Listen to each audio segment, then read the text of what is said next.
Local event coordinators also keeping a close eye on what's happening up there in Boston. They're trying to make sure nothing like that happens here in the CSRA.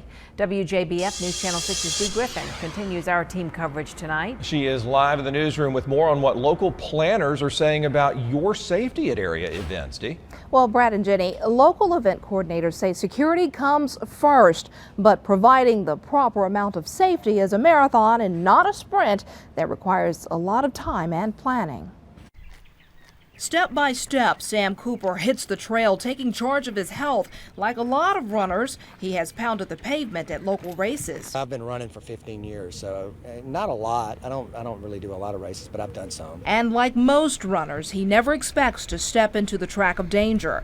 In the CSRA, hundreds of events are held, garnering support from across the country. The Ironman 70.3 Augusta is one of the largest, with more than 3,500 participants and thousands of spectators. It's an event that requires a lot of preparation physically, emotionally, and logistically. I don't think that the average person realizes how much planning goes into these events, and we are constantly looking, and event owners and planners are constantly looking at how to keep the participants and the spectators safe. Brinsley Thigpen is the CEO of the Augusta Sports Council. She says they began planning nearly a year before the big event.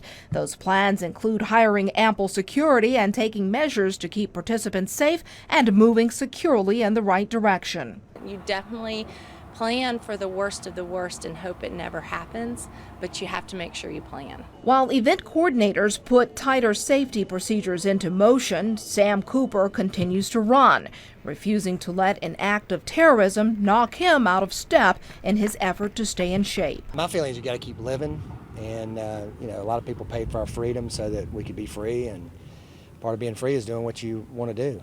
And if I want to run in a race, then I'm going to run in a race. And speaking of races, there is a local event being held this Saturday to raise funds for victims of the Boston Marathon explosions. It's the 888 2.5 Run for Boston at 8 a.m. Saturday. The run starts at the Augusta Market and it is free to the public. Donations will be accepted to help victims of the Boston Marathon attack. Live in Augusta, Dee Griffin, WJBF News Channel 6.